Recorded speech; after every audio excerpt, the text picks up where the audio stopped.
What's up, everybody? It's Coach Ross with Coach Ross Football. Welcome back to the channel. This video is going to be a breakdown video of a great play, great concept that you can install into your offense. Actually, it's a addition to a concept that we have covered a bunch on this channel. So we're going to get into it right now. But before we do, welcome to the channel. If you've never been to this channel before, I'm Coach Ross. And on this channel, we talk mainly about the spread offense and how you can be a better coach in learning the spread, the air raid offense, the West Coast offense. And so I try and take concepts, whether it's in the passing game, whether it's in the running game, whether we talk about practice plans or installations, whatever it might be, anything and everything we can, we talk about it on this channel to try and get you to be a better offense coach. And we try and dumb it down to the simplest form because, again, the easier you can understand it, the easier you can translate that to your athletes and teach it as well. So I hope these videos do help. And so if they do help and you like the stuff and that's the kind of stuff that you are interested in being a new coach or changing philosophies or whatever it might be as far as you've gone down the rabbit hole of the air raid offense or the spread offense, make sure you subscribe to the channel because I'm going to have content coming out weekly. And it's a variety of different things. We're going to be focused on breakdown videos. We're going to be focused in on installations, all kinds of things to try and get you ready for the next upcoming season in the next fall. So whatever we can do, again, this channel is dedicated to helping you do that. So please subscribe to the channel. Also, if you like this video, make sure you give it a like. Also, share it out to anybody who may need it, may think they need to see this kind of content. So make sure that you help that word spread. And so let's get into the breakdown video right now. So basically, the concept I'm going to be breaking down is mesh. And we've talked about mesh a lot on this channel. It's one of my favorite concepts. It's a staple in the air raid offense, made famous by Hal Mummy and Mike Leach. So we're going to talk about mesh, but we're not. We're going to talk about it. We're gonna add some wrinkles to it. We're going to add a few nuances to it, and on top of that, we're going to talk about a specific spot on the field. Okay, so we're going to talk about using mesh within the 5 yard line to the goal line, okay, and how effective it can be based on the type of defenses that we typically expect to see down in that area of the field. And you hear a lot of coaches, a lot of famous coaches, a lot of area guys say, well, they get asked the question, well, what kind of concept do you like to run down the goal line? And a lot of the coaches, if not all the coaches, they're going to say mesh. Now, when we talk about mesh, again, I've talked about it a lot on this channel. So I've had a few videos about mesh. So if you want to go check those videos out, I did link them down in the description. So make sure you check those videos out as well if you want to learn more about the mesh concept. Now, I'm not saying there's any right way or wrong way to run the mesh concept. There isn't. All right, there are so many different variations, and it's more of what you're comfortable with. And again, like I talked about before, choose a variation of mesh that you can understand fully and how you can translate that to your athletes so that they can understand it. Because if you don't understand it, you can't teach it very well. So the more complicated you make it, or the more complicated it is for you, think about that. It's going to be that much more complicated for your athletes to understand it and then eventually to execute it. Because again, a concept like mesh takes repetition and it takes execution to be successful. So we're going to get into that, but we're also going to show you a little bit of a nuance to the mesh concept and how you add a little addition to it and how it makes it that much harder to cover, especially in this part of the field. Kind of hinted at it. We're going to talk about the play. I mean, it's been made famous. I mean, I'm surprised I haven't talked about it before. I want to talk about it. I just never got around to it. But is the play, it's called chicken. And the reason it's called chicken, I have no idea. But if you watch John Gruden's coaching camp where he brought in the quarterback camp where he brings in quarterbacks before they get drafted, he brought in Riley Leonard from, that. Now this time he was on Notre Dame, but the play they were talking about, again, called chicken, is a mesh traffic concept that they ran on the goal line against Notre Dame and scored and made it look easy. So kind of going to go over that play because it's a cool little concept and it's very, very easy to wrinkle, especially if you are the type of offense that loves to run mesh down by the goal line or loves to run these kind of crossing patterns towards the low red zone because you're expecting tight man coverage, zero coverage. All right, this is a perfect thing to do because it creates more congestion because you already get a player moving in motion and another defender chasing, and then you have crossing routes coming right in there. So it's going to spring a defender, or excuse me, spring a receiver open. And it's a very quick and easy throw. So we're going to talk about that right now. But again, this play ran in 2023. I'm going to show you clips of it if you haven't seen it before. But it's, it's called chicken. It's called chicken. And cool little concept to the mesh concept, especially if you are wanting to run the mesh concept down by the goal line. It's a great concept to run.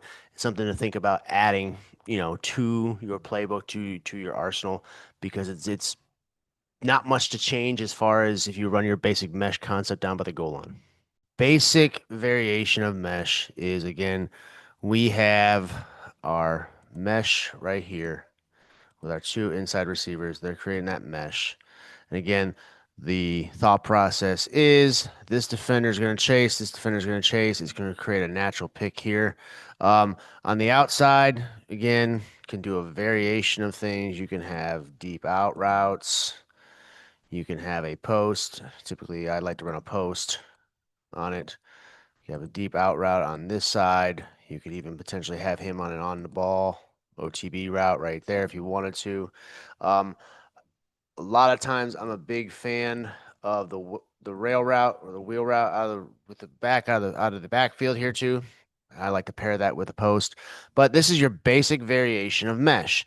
And again, typically it would be somewhat of a triangle read as well here. So again, if I was to typically read this, it would go post, wheel, mesh under, and just reading that in that kind of direction. So post down to wheel. So you're looking here, here, then back down to mesh under. That's the basic. So what is mesh traffic? Well, again, the mesh concept, you have the routes. You have the two receiver routes running those shallow crossing routes, usually called drags, towards the center of the field, starting from opposite sides. And again, it's basically a 40-yard sprint. That's what we tell the receivers, 40-yard sprint to get through to the other side. The mesh under, typically we tell him run through the heels of that defensive end. And the mesh over, we are usually telling him you are not going any deeper than 5 yards. And again, there's going to create a lot of congestion right here in the middle of the field.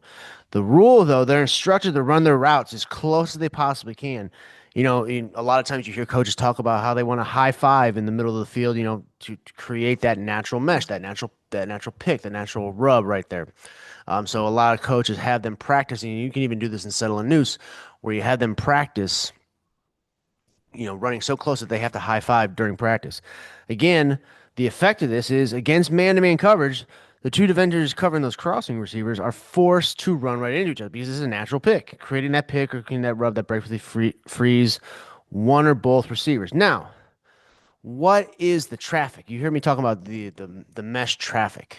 Well, the traffic simply refers to an intentional act of creating even more congestion or confusing a movement in a specific area of the field. So, what does that mean? That means that we can create traffic. We're already going to have traffic in the middle field because first we have the OTB route, which is that on the ball route right here.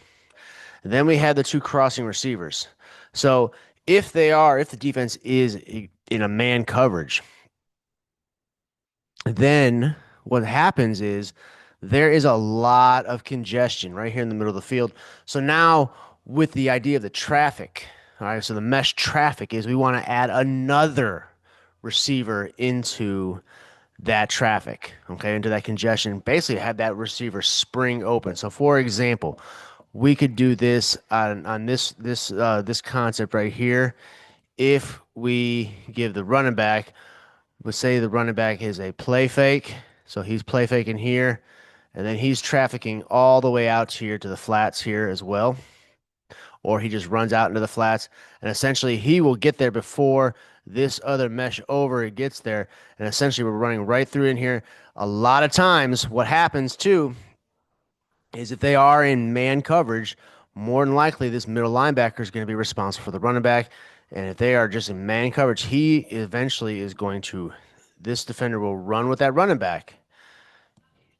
The overhang defender over our H here, again, is going to follow that shallow. So creates rub routes right here as well. Then it creates more congestion because this defender, if they're still, and again in man coverage, is running along with that receiver. But again, with throwing three receivers, even sometimes four receivers at that particular area, again, it creates congestion. That is the whole idea behind mesh traffic. Okay. So, again, when coaches talk about mesh traffic, they are referring to a play. All right. Again, the Duke play that I'm going to talk about here is I'm going to show you. That one is stands out as a mesh traffic. The one also that stands out too is, I believe, a a a play that Michigan ran in a bowl game, I think against Alabama. Actually, it was in a playoff game in 2023 where they ran mesh traffic near the goal line too as well.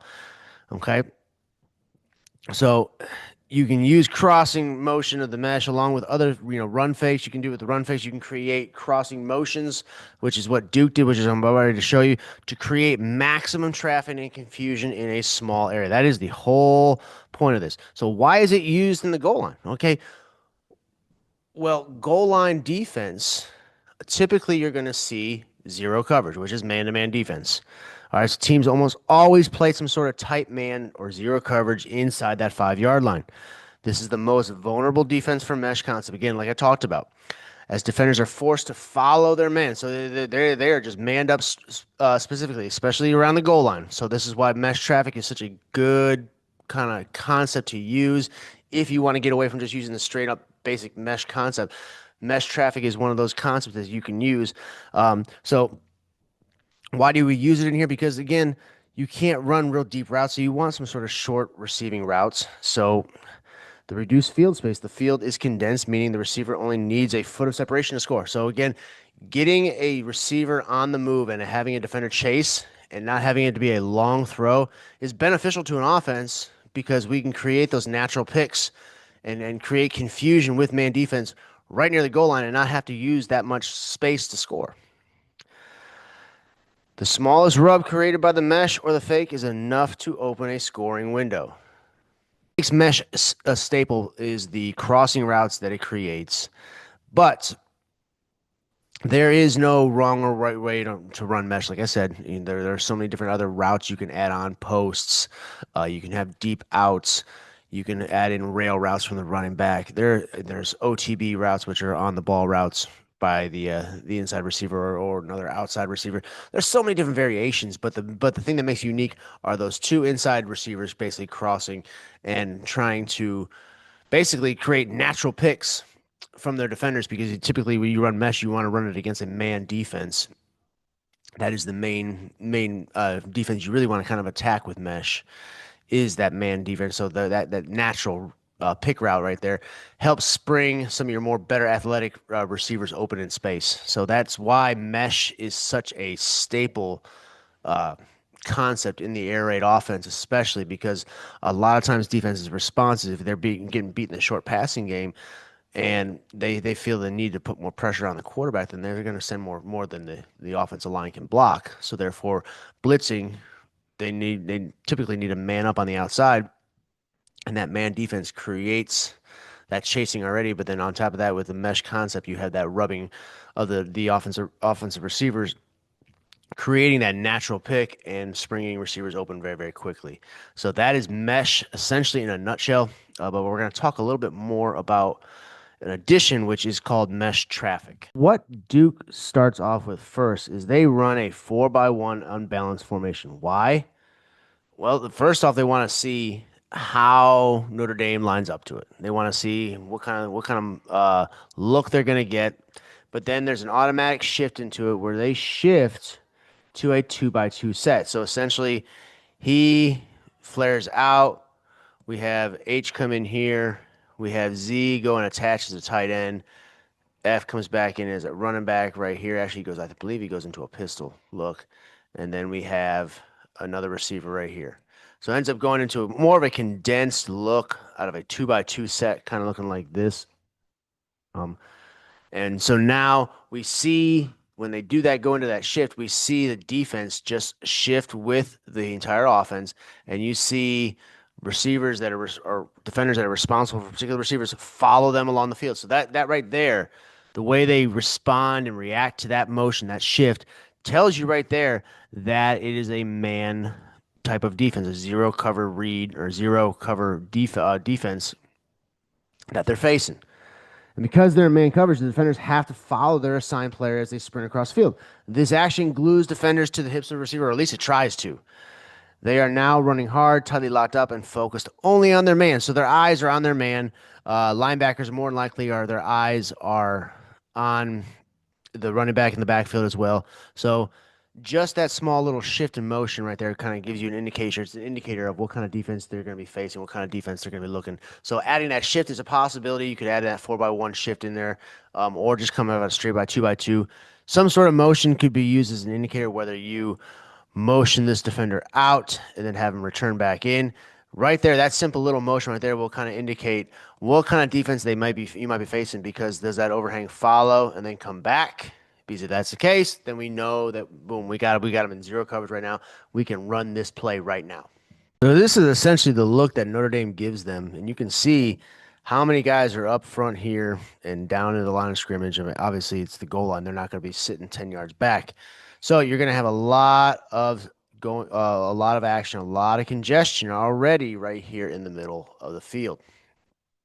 So again, another reason why mesh is so important, or more mesh is so widely used in the goal line, because of the natural crossing routes, and these defenders just basically essentially just running into each other and just creating confusion in the middle of the field. That is one of the beauties of the mesh, is because that's what it's designed to do. So now you end in a traffic route with it. It's just going to add it. Now, we're not going to talk about the traffic route like Michigan. We're going to talk about traffic route coming from this H here in a minute. So, first thing that Riley Leonard does is he runs a convincing run fake to the inside, and it pulls the eyes of all man coverage defenders, especially the linebackers, towards the line of scrimmage to stop the run. So, crucially, it forces man coverage defender covering Jordan Moore to previously hesitate. So, Jordan Moore is this receiver right here who actually ends up scoring the touchdown, and I'm going to show you. But this defender here, his eyes are centered surely on Jordan Moore, but his eyes are still naturally his eyes are going to be towards the backfield to see the action and try, because typically, obviously, in goal line defenses, your number one job first is to stop the run, because most offenses want to run this close to the goal line. So first priority number one is to stop the run. So you need all bodies as much as possible in here to clog up gaps and to essentially just stop the run. That's first and foremost. So naturally, his eyes will be with his primary receiver that he's over top of, but his eyes are also in the backfield. So they do run a play fake here. So they run a fast motion with Jordan Moore this way. And that kind of looks like, oh, it's going to be maybe a jet, or just going to be a fake to try and get some lateral movement this way with the linebackers here, and then it's going to be a fake. So not much movement. Now you do have this defender try and scrape over the top like this to try and chase Jordan Moore on that route. Now that snap comes in, and now it's a play fake here. Linebackers react. Now we have the mesh happening, which he's coming across this way. This defender is coming this way as well. And then this defender is going over the top, and basically he's essentially going to be that on the ball route. He's going basically to the back of the end zone. So now what you're having is this defender chase here. This defender chasing down here. Now, this defender also chasing here. So you see all this confusion right here in the middle of the field. All the while, Jordan Moore is simply just running that fast motion, and he is just vacating right where that corner was, and it's an easy throw to the end zone for Riley Leonard. And this is where the traffic route, because the traffic route is actually before the snap, not after the snap like you saw in the Michigan clip, but it's actually before the snap here. So here we go. We are going to show you just real quickly what it looks like here. So just the routes here. You have your mesh over right here. He's running that. He's essentially got the on the ball route here. He's basically just going to sit here. This is your fast motion here. This is where the ball is going to, and it's coming out this way, right into the side front portion of the end zone. You have your play fake here, and then you have your mesh under here. So you see all the crossing routes that go through it. And again, this defender's going to chase. This defender's going to chase and try and get over the top, right? Linebackers going to react. Even safety possibly going to react. Corner going to chase. So you have a lot going on right here, right? This overhang is going to react here. So there's so much confusion right here in the middle of the field that this defender for one is responsible. He has to get all the way over the top here and try and beat this defender or meet him here in that space. So it's just very, very hard to do, especially once Jordan Moore, the receiver, has that head start, getting to where his destination has got to be from point A to point B.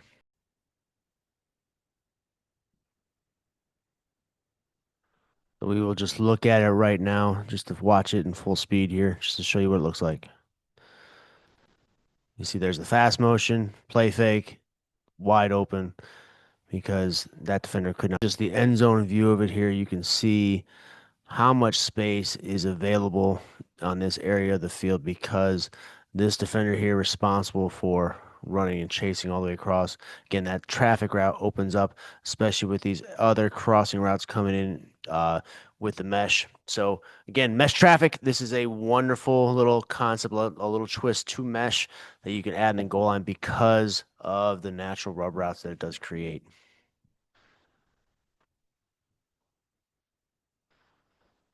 There's no way you can stay with that receiver. No way.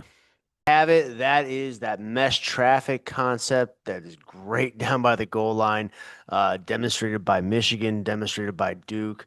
Called the chicken play. I'm not exactly sure why, but hope you enjoyed the video. It's a great little tidbit you can add, a little wrinkle you can add, especially if you're a type of offense that likes to run mesh down by the goal line. If you don't run mesh down by the goal line, I highly recommend it because it's a great concept to fight against zero coverage, man coverage, and then you add in the little motions or that play fake. It just adds a little bit more sense to the concept, makes it that much harder to defend down by the goal line. So again, I hope you enjoyed the video. If you did, give it a like, give it a thumbs up, and also subscribe to the channel if you've not done so already. Really helps the channel grow, and I look forward to seeing you in the next video.